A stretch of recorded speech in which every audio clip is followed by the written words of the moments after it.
following announcement has been paid for by the WZWA Network.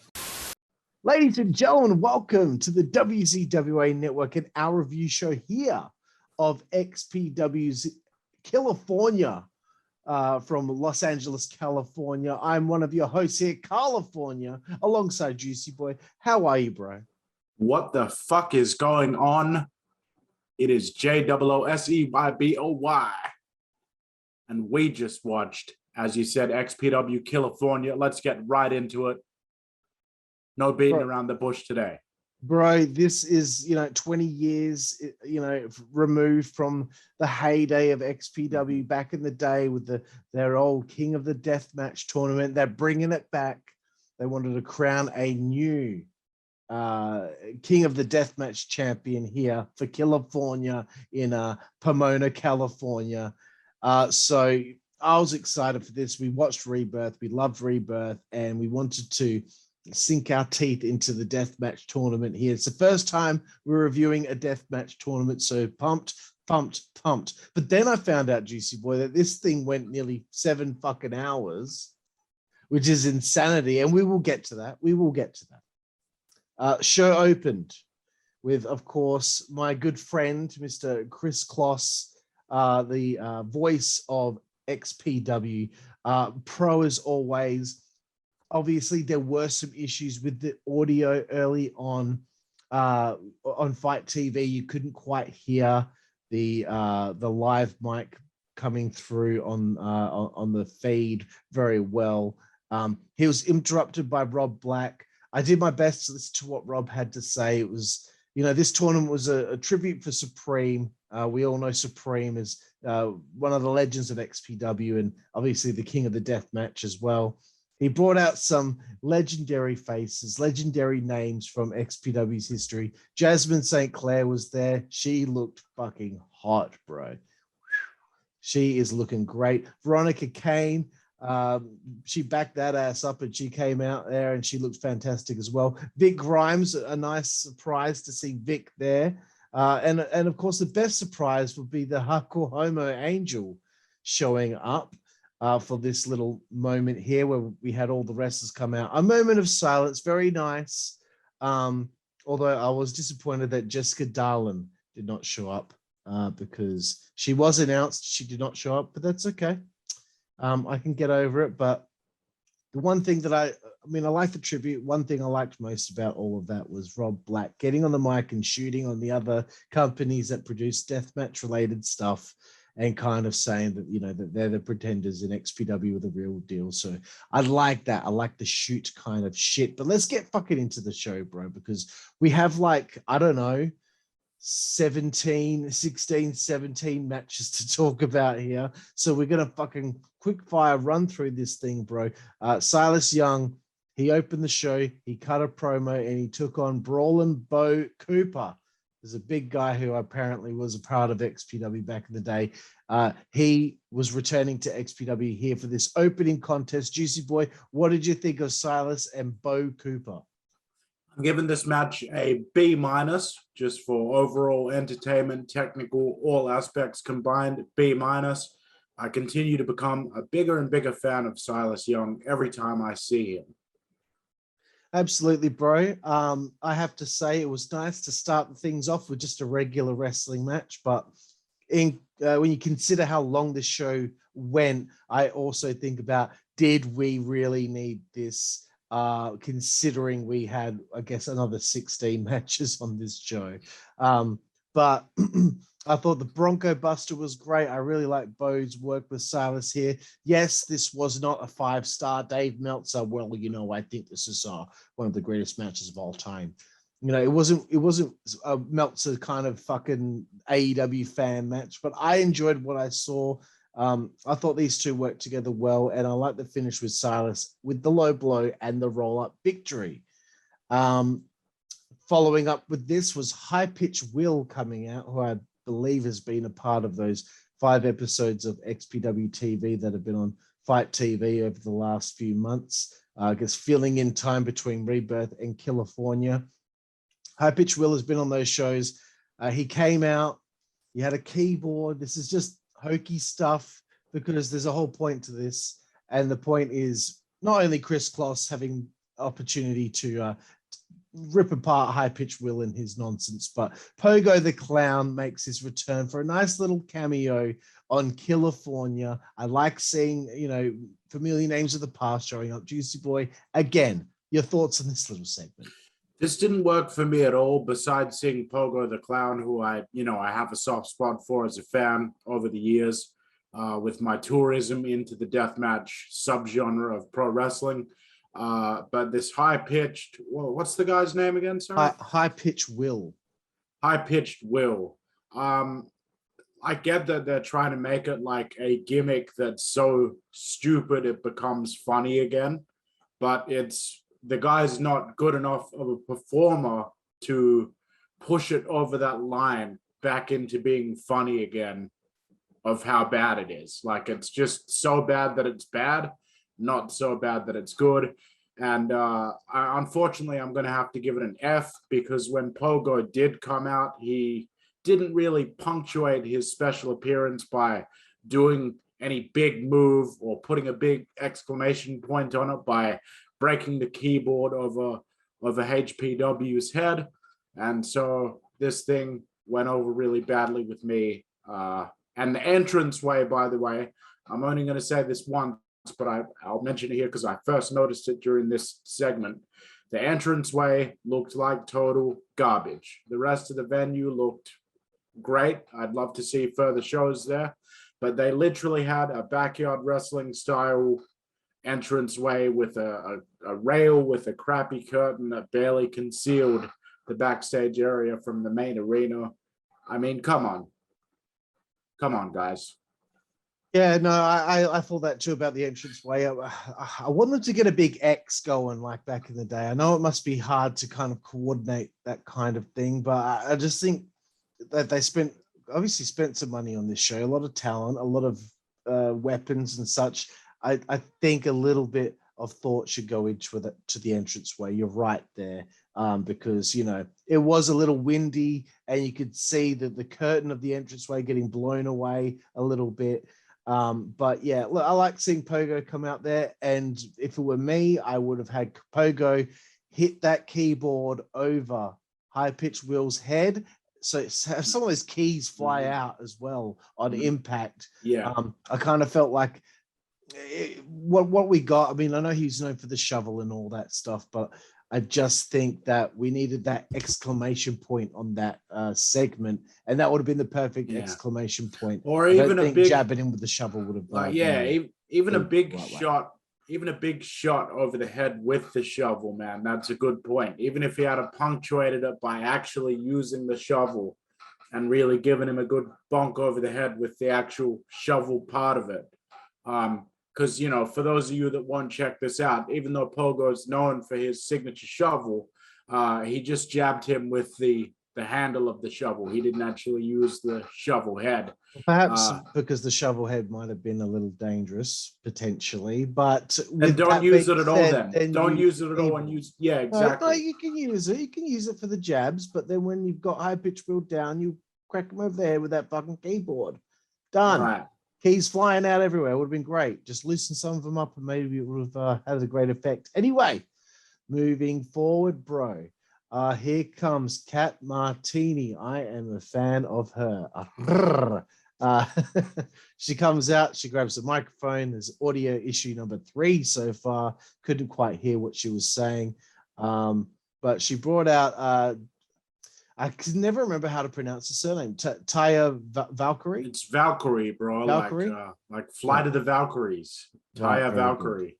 Well, she brings out Taya Valkyrie, who's apparently going to be crowned the unofficial or official XPW Women's Champion. As she's cutting a promo about all of this business. Very nice surprise to see Camille come out, the NWA World Women's Champion. Camille has an issue with Taya claiming a championship without actually competing for it. I thought the match was great. The crowd were hot. Kat Martini was hot. Camille, great strength. You know, I thought these two really worked well together, and I'm excited to see more between these two. Not sure about the referee Patrick Hernandez, I believe his name is, being pulled out of the ring 3 times during different pinfalls, and there not really being any sort of issue for Kat Martini pulling him out for the first 2 occasions. She should have been thrown out at that point, but I get it. The whole point was for her to be involved that final time before the match finally gets thrown out. So it was a little bit wonky for that finish, the way that it kind of came across. I do like Kat, but I think she needs some work as far as being a performer is concerned. Cameramen also need to be told to, shoot tight in on her face for those facial expressions so we can see the acting and how she's feeling about the certain situations. We also need a bit more of character development for her so I can learn a little bit about her. Why is she there? What's she doing there? She is Rob Black's girlfriend, I believe. But no, I know that, but I'm saying within storyline, like, why is she there? I believe she's going to be like kind of the figurehead of the women's division, I suppose. So she won't be a wrestler, but she's kind of like in charge of the whole thing. And I think Taya is her handpicked champion, as far as I'm concerned, from what I can tell. But, bro, what did you think of this one? Well, I didn't see the entirety of the match because I was getting dinner sorted and everything, but the star power of these two, the star quality, this was one of the most major league things on the show. As far as just the overall vibe and feel and importance of it.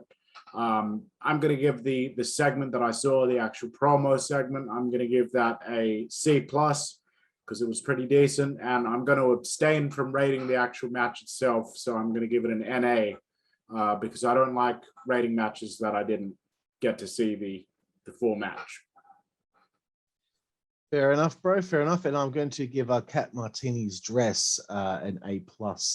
I don't usually give a rating for matches or segments like you do, bro. But in this case, I had to because, god damn.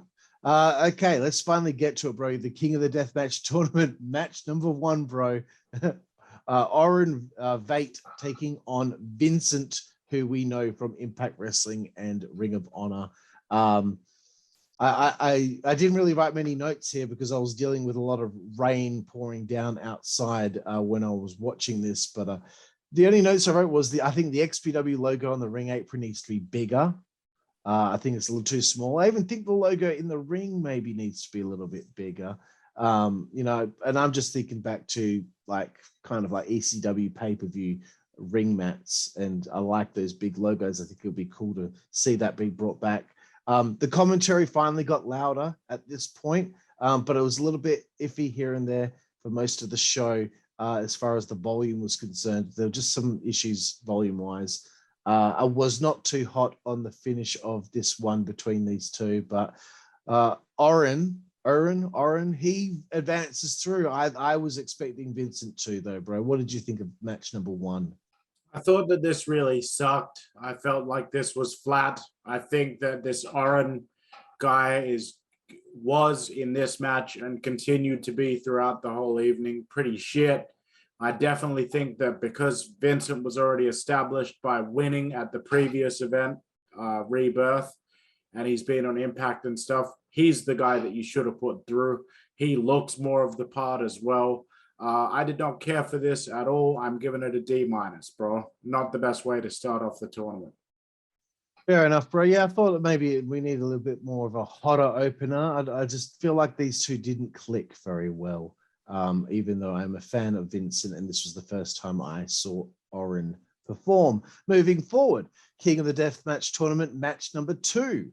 Again, 2 people I'm seeing perform for the first time. Sledge takes on Sage Sin Supreme, who is apparently, as Chris Kloss mentioned, a women's deathmatch legend. She's been a part of many of those deathmatch tournaments where they had the women do their own tournament. Bro, what did you think of this one? I didn't think that this was too bad. I like the idea of having Sage Sin, go through to the next round. I thought that that was pretty cool. I sort of telegraphed it. It was a foregone conclusion for me because I didn't expect them to put a lone woman into the lineup and then not have her at least go through to the second round. But I still liked it nonetheless, even though I saw it coming. I like that this Sage Sin has the reverse name of Sin Sage, the porn star. I like I like that she actually has a coherent character and a theme to her gimmick and the way that she conducts herself. And it seemed to me like this was not just some trashy goth chick that likes to get in the ring and play with weapons. It seems like she actually is a professional wrestler that just happens to specialize in death matches. She definitely knew how to carry herself in there. Still didn't really think much of the match beyond just thinking, yeah, it was just kind of there. I'd probably give it a C minus, but that's not to hold anything against the performers. It's just the way that the vibe came off for me in particular as a fan. Fair enough, bro. Yeah, I enjoyed this for what it was. I really enjoyed the barbed wire bat that she used on Sledge, and the second time she hit him with it, how the tack stuck in his head and the blood was pissing out of the back of his head. Fantastic visual. Liked it. I also enjoyed the crowd member yelling out, "Kick him in the dick," because that got a crowd pop. Yeah, also like the thumbtack cookie sheet. The finish was great too with the code red. And yeah, good stuff. And I found her character to be more interesting than Sledge. Nothing against him, but it was good to see her move forward in the tournament. Match number 3 for the King of the Deathmatch tournament, Juicy Fanu, the big bastard. He took on Eric Ryan. I never seen either of these two perform before, but at this point of the show, I thought that this was the best match so far. I loved the story that was told in this matchup. I thought Juicy was very impressive for his size, and I thought he had a good amount of what's the word I'm looking for here? I don't know. He seemed to last longer than I thought he would, considering his size. He was Cardio, stamina. Yeah, his stamina. That's the word, stamina. I was impressed. I also loved his selling. Eric Ryan was really selling that the usage of the fork to the forehead. It's a weird thing that I just said then, but that's what happened. He was stabbing him in the forehead with a fork over and over again, and I felt Juicy's selling of that and how it was weakening him every single time he was hit with that fork made it realistic that Eric Ryan would end up going over in this one. What did you think of this one, bro? Yeah, this match really worked for me as well. I love the fact that Eric kind of worked Juicy over to the point where he convincingly managed to get Juicy into a situation where he was credibly on offense against a guy that was that much bigger than him. He did things like he stabbed Juicy in the back of the knee with the fork, the same way that you might see a chop block used in a wrestling match against a big guy, but this was stabbing him with a fork, so it was obviously going to be far more effective. I liked the failed cannonball. I liked the kind of botched Death Valley driver. This just really worked for me. It was fun. It was the first match where I was like, oh, we got ourselves a death match here. We got a couple of guys that are kicking some ass. And I agree with you. I think that Juicy's selling and his facial expressions and the kind of, even though he was a really big guy, and most people will never be able to relate to being that large and physically imposing, I felt that he came across vulnerable in a good way for a portion of that match when he was having to be on the defense. And I felt that his humanity and his personality really translated well on camera and was put across well to the fans. And I thought that, it was the right choice having him lose. It was the right way to have him lose because it was one of the very few ways that you could have that size disparity and still have the smaller guy come out on top. I'm going to go ahead and go ahead and give it a C plus. It was when things finally started to pick up for me personally watching this. Yeah, very, very nice, bro. And I like the finish. I like that just it was, you know, a stoppage because of the constant stabbings of said fork in forehead. Moving forward, King of the Deathmatch Tournament, match number 4 in the first round. Dirty Ron McDonald takes on Schlack. In this to me, again, fantastic, bro. What did you think of this one? Yeah, so Dirty Ron McDonald, I love the kind of creepy, crazy Ronald McDonald gimmick. That's the gimmick for those of you at home wondering what I'm talking about. The guy is kind of like a cross between the cocaine clown from Metalocalypse and a cracked out Ronald McDonald. You know, the guy pulled off the look really well as far as the costume. He was in great shape physically, clearly goes to the gym. He had a great raspy voice that was really suited to the type of character that he was doing, and he had a real good wrestling voice. The guy cut a hell of a promo. He immediately had me invested from the moment that he walked out there. I think that him and Schlack both had something to prove in this match. I was already a fan of Schlack going into this, but I'd never seen Dirty Ron before. They need to begin using Dirty Ron on a permanent basis. And even if they don't want him wrestling all the time because the gimmick might get played out, he also would make an ideal color commentary partner for Chris Kloss. I think that the guy has the vocal skills. He clearly was a good worker. I don't know where he was trained, but I'm looking forward to watching some more of this guy.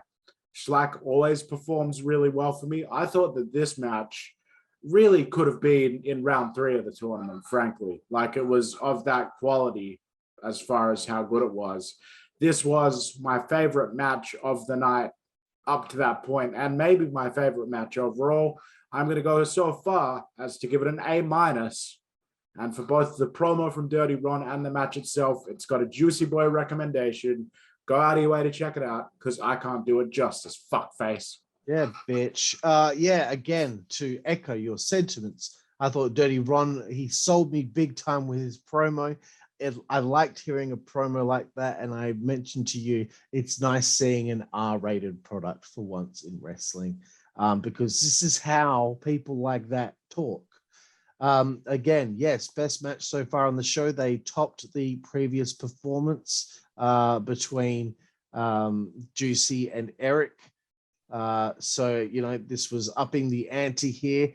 What I liked about it was that I didn't know what was going to happen next. They created this scenario that made it feel like, geez, I'm on the edge of my seat. What the hell's going to happen next? These two really got me going as far as that's concerned. 2 Crimson Masks out there. What a great finish with the lighting his own elbow on fire. Schlack did with an elbow drop off the top rope. That got a great pop, and I just thought this was fucking excellent stuff, and a sign of things to come when it came to Schlack in this tournament. Moving forward, King of the Deathmatch Tournament, match number 5, Pagano, who I'm seeing for the first time perform, against Shane Mercer, who I'm seeing perform for the first time as well. My notes are as follows. I love that gorilla press through the glass sheet by Shane Mercer. That was raw strength, because Pagano wasn't exactly posting on Shane's shoulder to push himself up. Shane pushed it and pushed it and pushed it to get him up to gorilla press him through the glass sheet. So I liked it, motherfucker. The dive to the outside by Pagano was fan-fucking-tastic, where he ended up in there with the fans in the audience. Again, a gorilla press to the outside, crazy shit. The match even utilized psychology in the match, which, you know, you wouldn't expect for something like this, but you could sense the psychology that was there.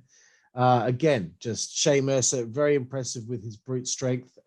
There was a little bit of a botch on that finish off the top rope, I believe it was, but oh, well, it didn't really matter, because it looked like it fucking hurt, and Pagano moved forward in the fucking tournament. What did you think?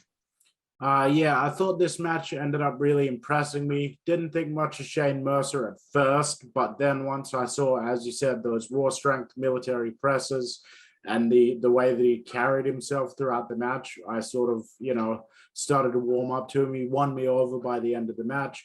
Pagano, I thought overall, maybe the MVP as far as bump taker for this tournament. I thought that he did really well. I thought that both of these guys seemed invested. They were into it. They weren't afraid to take the abuse. They had a great death match without doing anything that was gross or gratuitous. This wasn't a blood and guts death match. This was a toughness, a strength, toughness battle between these two. The botched finish will unfortunately take it down to a C+ from a B- for me. Yes, it still looked impactful the way that the finish turned out, but it was so clearly a botch. And it got a "you fucked up" chant and stuff that I think that something else should have been done just to kind of like bookend the match on the perfect note. But that's just me as a fan. And yeah, that's about all there is on that one. Good choice having Pagano go through. I think that was a good choice. Save some more Shane Mercer and use him in small doses with that freaky strength. Yep, very good, bro. Moving forward, match number 6 of the King of the Deathmatch Tournament. The beloved legend of Deathmatch, Necro Butcher, making a return here to pro wrestling. He takes on Hoodfoot, who was, I guess, quite well known in IWA Deep South. So I know what we're both going to be talking about here, and that's the fact that this match went way too long. Because it was going to be slow, because they're both not very quick guys. So I think this match probably needed to be a bit 8 minutes, not 15 to 20 minutes. Bro, what did you think? Yeah, I tend to agree. I love Necro Butcher. I think he's a great wrestler. I think he's one of those great characters that you find in the business, where it's like there could only be one Necro Butcher, a perfect convergence of the individual as a human being, the wrestling business, and the time and place that this human being came into the business, capitalizing on that deathmatch trend that was really hot at the time. And so through that combination, he's just become his own little legend within the wrestling industry. I thought he was long since retired. I'm pretty sure that we're going to find out once we look into it further that he came out of retirement for the purposes of doing this as a tribute to Supreme. As you said, we have a big guy in Hoodfoot physically that's not going to move around too fast.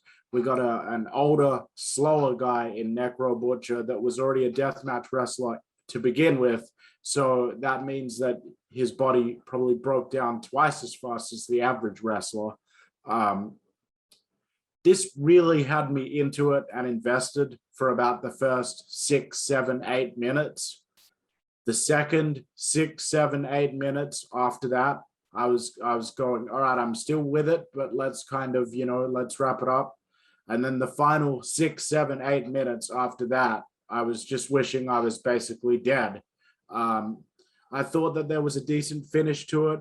I like the fact that Necro went through to the next round, although ultimately, given what would later happen, I don't know what the point of it was. And unfortunately, I'm going to have to give this a D+, because this really, the more that it went on, the worse that it got. It was just a match that would have benefited from being kept nice and succinct. Yeah, I agree, bro. As it was wearing on, I just thought to myself, look, early on, I was like, I'm impressed with Necro because he hadn't wrestled properly.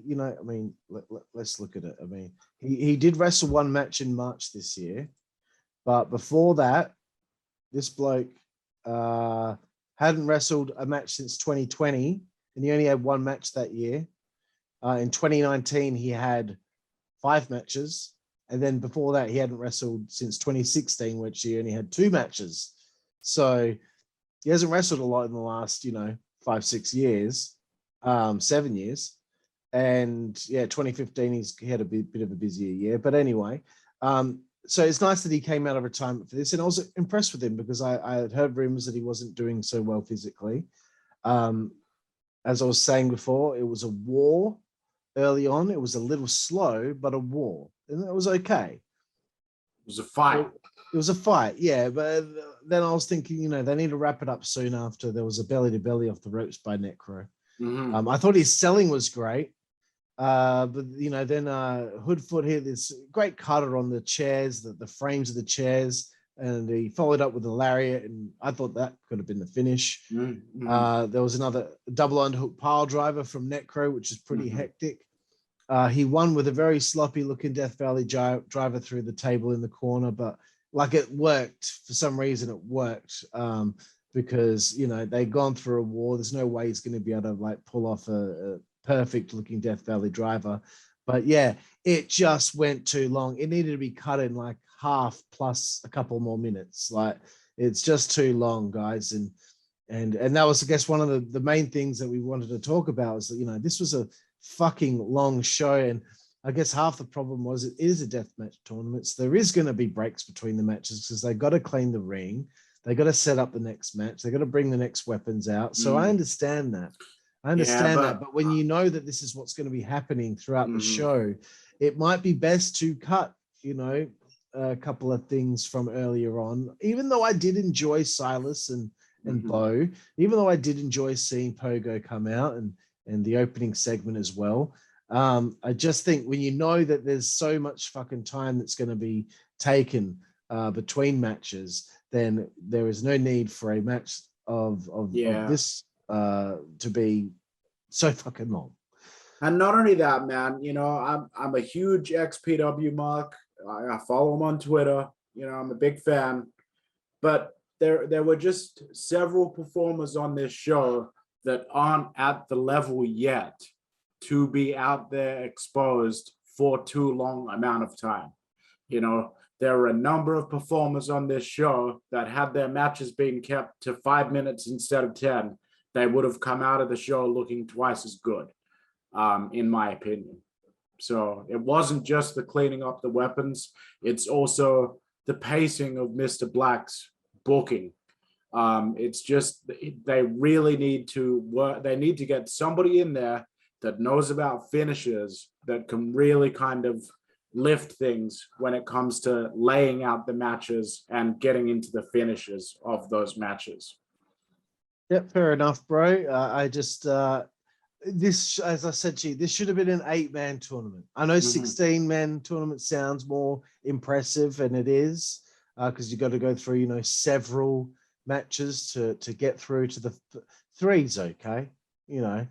Three matches to go through 4 is pretty nuts. But anyway, I just think it could have been an 8-man, and then it would have only gone like maybe 3.5 hours, not nearly 7. Okay, King of the Deathmatch Tournament, match number 7. Masada takes on Lucky 13. I was quite impressed with Lucky 13, actually.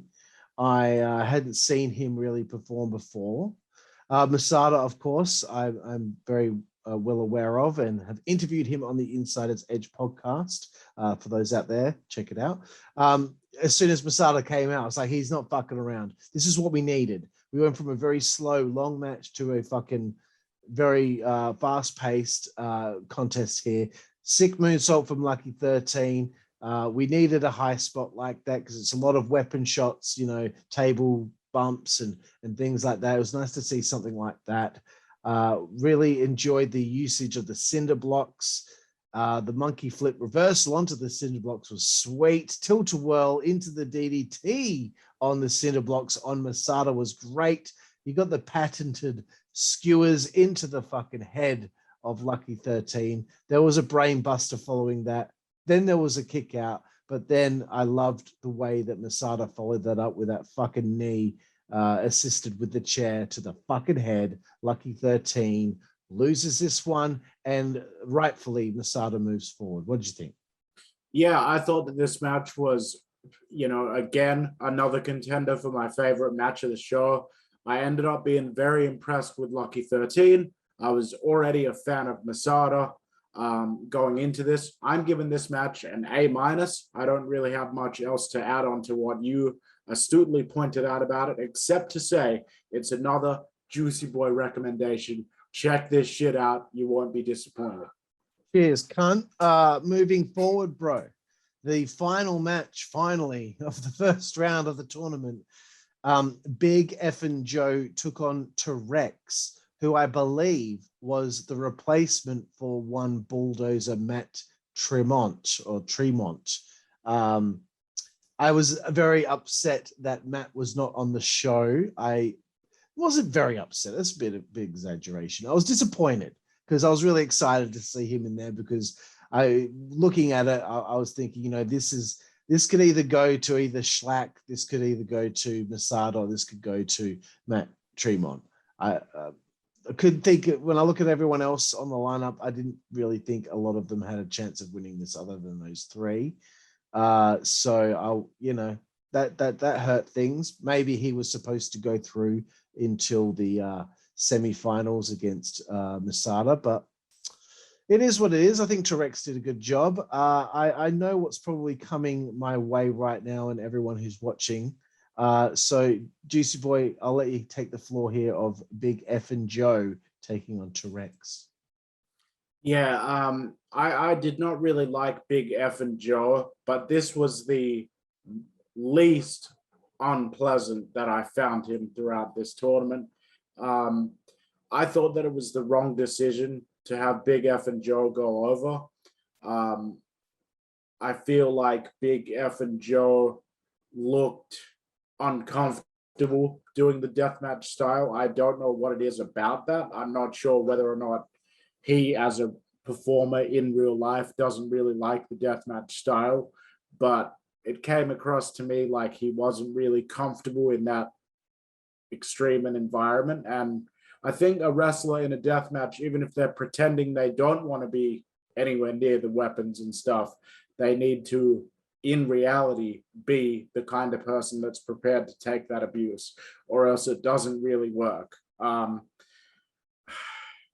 I'm actually, it's a rare thing for me, but I'm actually kind of split on how I feel about this match. There's a part of me that wants to kind of give it a D+ rating because I didn't really connect with it as a fan, but there was also a number of things within it where I was like, oh, that had to hurt, you know. Oh, I don't think I could personally go through that myself. You know, because I have to admit that there's a number of things in this that I don't think I'd be willing to do if I was a wrestler. So I'm going to split the difference and rate it a C-, but I still think it was the wrong decision having Big Joe go over in this match. Right, bro. Well, I'll let you know that I just did a little Google search as you were talking about him, and apparently he specializes in deathmatch wrestling. This is his thing, this is his bag. So interesting that you thought that he looked uncomfortable considering. But I will say this about it. You know, I didn't mind this match. I don't like Big Effin' Joe's gear, like wearing your tidy whities as. Dude, just, I don't know. Maybe I just needed to do some fucking research and learn who he is and what he's all about. I don't like the outfit. Wear something else. If you need to wear like the white shirt like that, that's okay because all the blood on it, that looks good, cool.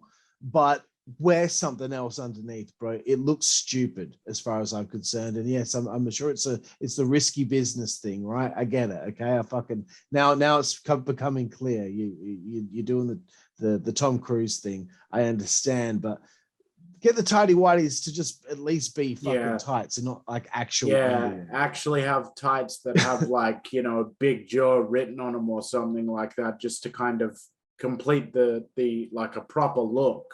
Whereas I don't fucking know, bro. I don't fucking know. But anyway, I spent most of this time being disappointed about no Matt Tremont. I did laugh a little bit at one stage where Big Effin' Joe was like, you can't to Rex. Did enjoy the coat hanger in the mouth. That was a fantastic visual. There was a standing moonsault, kind of a moonsault from T-Rex. I thought that should have been the finish, and I wrote ended already because it was starting to, again, get a little bit long. And I'm like, I don't think any match in the first round should go too long. You know, save that for later on. So it was good, but it was messy. And you know, the senton finish was a little messy, but that's okay. I'm not offended. I'm totally cool. Let's move forward. We move into our quarterfinals now. Match number 1 of the quarterfinals. Sage Sin Supreme taking on Oren Bate again. As it began, I was like, this is a hot mess. So it was a mess, but it was a good kind of mess as far as I was concerned. But what I did not like was Oren's constant chatter during the match. I feel like it hurt the seriousness of the situation. You know, he kept on making little quips here and there about, you know, oh, fuck my life. Or it's just like, dude, no, just fucking, you're in there. You want to win this fucking thing. Stop making comments. You know, fuck is all right, or shit, or whatever is fine, but fuck my life. No. Thank you. I did like the Shattered Dreams styled maneuver with the light tube. One thing I didn't like as well, though, I don't mean to be negative, but I don't like that Oren, when he was about to be rock bottomed onto the light tubes, that he bent down and moved the light tubes so that they were in the spot. He should have whispered in her ear, you need to move the tubes in position. So then she could have maybe kneed him in the gut, then moved the tubes herself, and then hit that rock bottom onto the tubes. He shouldn't have done it himself because it exposed the fact that this is not real, which is what we're trying to avoid here when it comes to pro wrestling. There was a botch, I guess, with the 3 count from the ref. Don't know what the miscommunication was, but anyway, bro, Sage Sin and Oren Vate, what did you think? Yeah, I do not like Oren Vate. I'm glad that Sage Sin went over him in this match. I agree with what you said about him moving the light tubes in position himself, and, you know, the extra comments and stuff that he made. It undercuts the seriousness, like you said, but also this whole thing came across to me like Oren, as a male wrestler, was kind of trying to lead or like protect the female wrestler through the match, almost as if he didn't feel like she'd be capable of holding her own end of the match up. And even though I'm not a fan of intergender matches, I feel like Sage Sin was the better worker than Oren, quite frankly.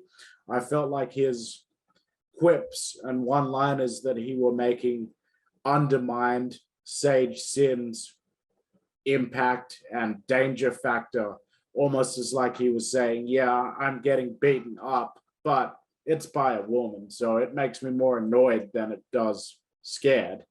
And I kind of felt like that was just seeping out of every pore in Oren's body during this match. And unfortunately, I'm going to have to give it a D+. It didn't really work for me. The moving of the light tubes into position by himself before getting slammed on it was the death knell. I mean, you and I are big fans of Jonah from Impact Wrestling. I remember once watching a live EPW show which Jonah was performing on when he was Jonah Rock, and there was a spot where he was about to be knocked back first onto a trash can that was laying in the ring on its side. And right before he was slammed onto it, as he was wobbling and dazing on, you could see him grab behind him and just move the thing like that in position so that it would be better position for him to fall onto. And it was blatant right in front of everyone. The whole crowd like laughed at it and noticed what he was doing. And then he got slammed onto it. And it just ended up being so flat. There was no reaction to it. This is exactly that same kind of thing here with the light tubes. You just can't do it. You've either got to take the bump on the tubes as they are and hope for the best, or you've got to, like you said, Karlifornia, whisper in her ear, work back around to it, come back around to it, do a spot 5B, and then come back around to 5A if it's not working out the first time you go to set it up. Yep, good stuff, bro. Good stuff. We have 6 matches left to cover. All right, I'll try and be succinct. That's cool, bro. It is the the next contest in the quarterfinals. Schlack, of course, once again, like a house of fire, taking on Eric Ryan. I wrote, have Schlack destroy him. There was a hectic start. I'd like the trade-off between the two of them in the chairs. It was a little bit weird with the grab a tube and then like punch it on it. I don't know, but I did kind of like what they were trying to do with that, to see who was kind of tougher. The spirit there was of a it brain was buster. Wait till your turn to talk. Brain buster onto the chair. Best part of the match. Liked it. It was hectic and it went straight to a finish. Soon after that, Schlack moves forward. Your turn, bro. Take it away. Yeah, I thought that this was an incredible match. I'm giving it an A-, you fucking cunt. And I'm also giving it a Juicy Boy recommendation. Bitches, go out of your way to check it out, because I can't fucking describe it with my own verbal skills. It was quite sick. Props to both guys. Really enjoyed it. Becoming an even bigger fan of Schlack, than I was going into this event. Yeah, good to see that you're cutting him some slack here today. Terrible. I knew it. As soon as I said it was terrible. Okay, moving forward, bro. Your favorite wrestler, Big F and Joe, took on Necro Butcher in the next quarterfinal matchup. What did you think of this one, bro?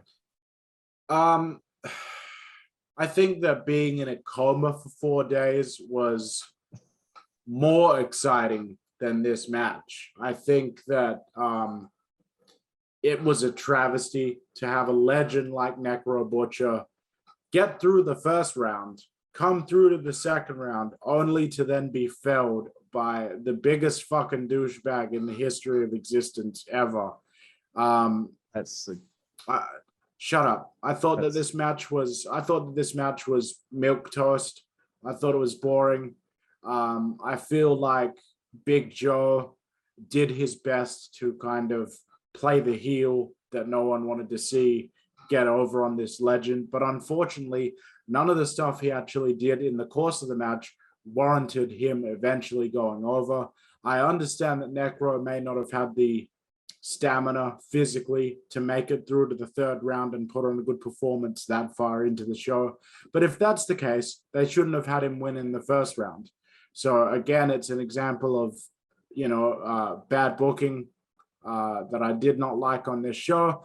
I'm going to go ahead and give it a C- because it was possible, but just barely for me.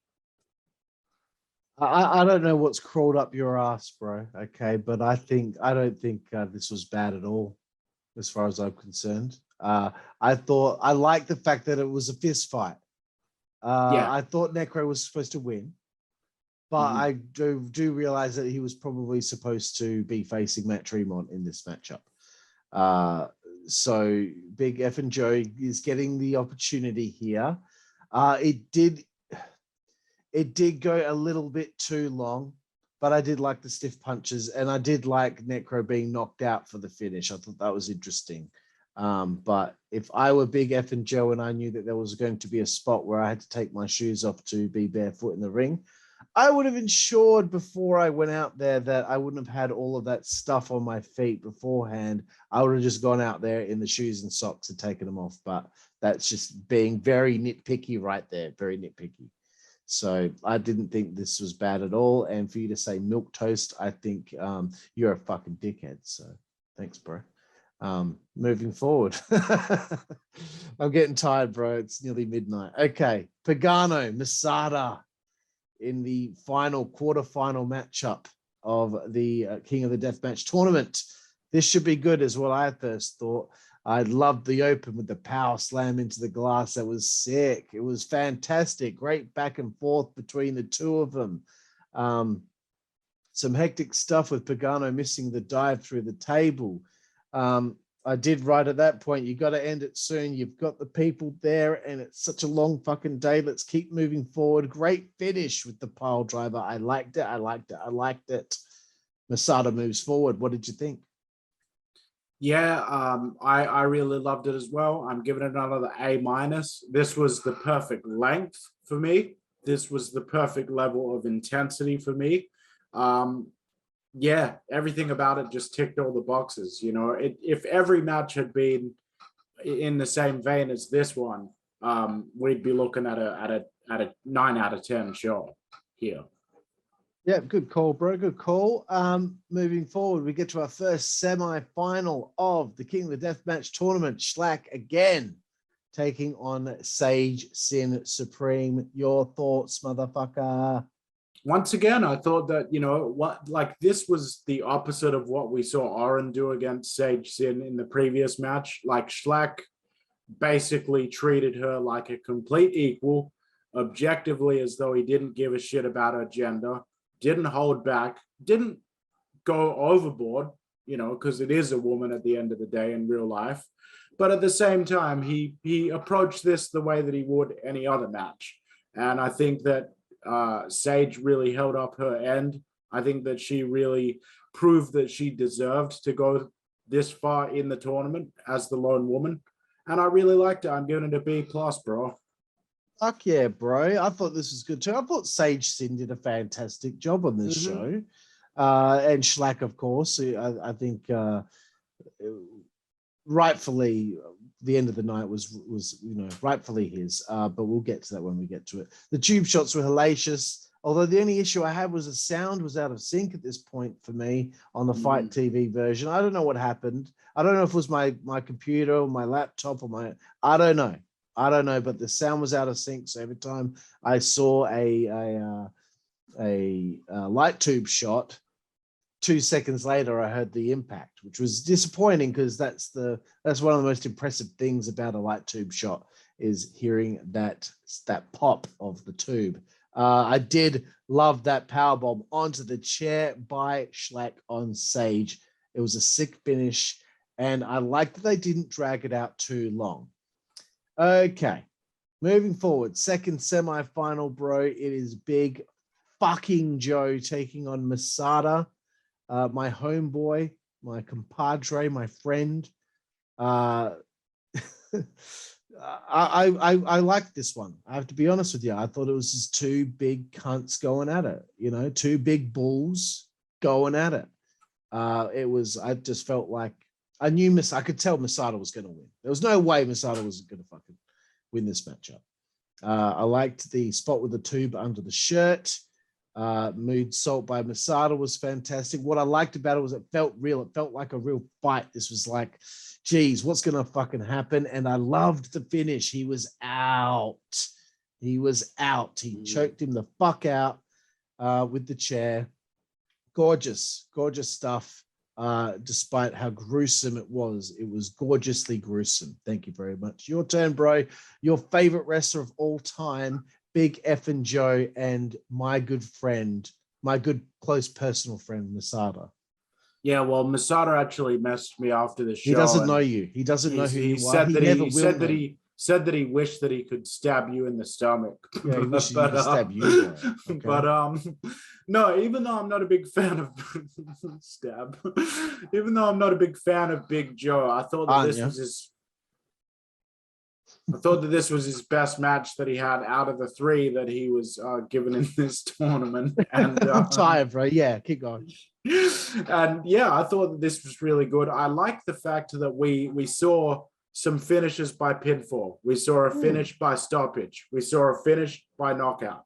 We saw a finish by submission in terms of choking out with the chair in this match. We saw a botched finish. We also saw a botched finish. That's true. Yep. So the point is, they did well getting over the idea that these death matches, they really are dangerous. They can end in any number of ways beyond a pinfall or a tap out due to the nature of how unpredictable they are and the high level of danger compared to your average regular wrestling match. I think that Big Joe really stepped up, knew that he was in the semifinals here. I think that he really laid it out all on the line for this particular match, knowing it was going to be his final appearance. Fucking Masada, as always, fabulous wrestler, fabulous performer. I would really like to see him get signed to a company like Impact at some point in the future. B- for this match. I gotta say it. It was pretty good. Yeah, good shit, bro. Good shit.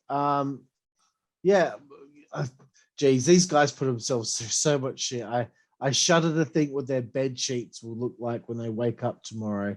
I'm sure this is something that people don't realize. Deathmatch wrestlers and bed sheets, you know, they would probably go through them a fuck ton, considering how much they're probably seeping with blood for hours after the show. Okay, we're getting to the main event, and there was a massive break because they had to set up the barbed wire ropes. They had to set up the whole match. This was pretty fucking crazy.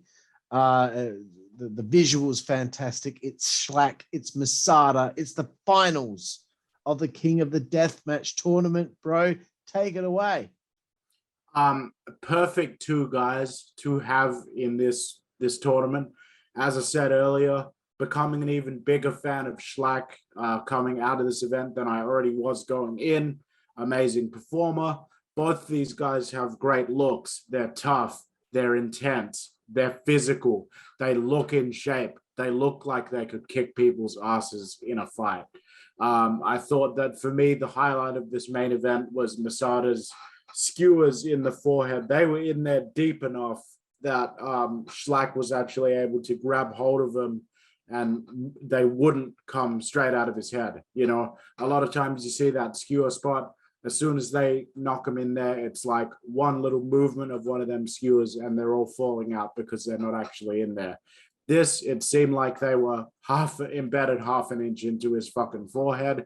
It looked tremendous. It's a visual that I think they should continue to play in the future in highlight packages and stuff.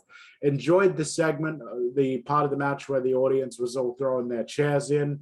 You know, it's one of them classic hardcore wrestling tropes, but it's so nice to actually see this style of product in the watered down 2022 era of pro wrestling. So I really enjoyed seeing that. And I felt like the chairs in this case, being in the ring, added an extra element of danger because what they were already doing was already pretty hectic. But now they're literally going on about it with all these chairs in the ring for him to trip and stumble over and land on. This is getting a Juicy Boy recommendation. Go out of your way to check it out because I can't do it justice, cunt. And it's getting an A- again. I thought this was a tremendous main event. It didn't quite make it worth sitting through almost 7 hours, but I can't hold that against the guys themselves. I definitely think Shlak and Masada need to main event or headline a future XPW show in some capacity, whether it's a deathmatch theme or not. I think there's money to be made from them too, having a serious program against each other. Very nice, bro. Here are my notes on the finals. The ring announcer's microphone kept cutting out during the ring announcements. But what I liked about it, of course, it felt like a war. You look at this match, you can't tell who's going to win. You can't tell who's going to go over. So that's also a nice change of things, considering a lot of the time when you watch some of the other wrestling companies and their pay-per-views, you can tell who's winning what a lot of the time. So on the edge of my seat, not knowing who's going to win this, popped big time for Shlak. Locking in that maestro cradle for a pinfall attempt on Masada. That's just something that you don't see very often from him. The Shlak is a great bleeder, bro. The visuals of the blood on his face just pissing out is just very confronting, but excellent to see. That pile driver that Masada hit on him, this was just absolute carnage.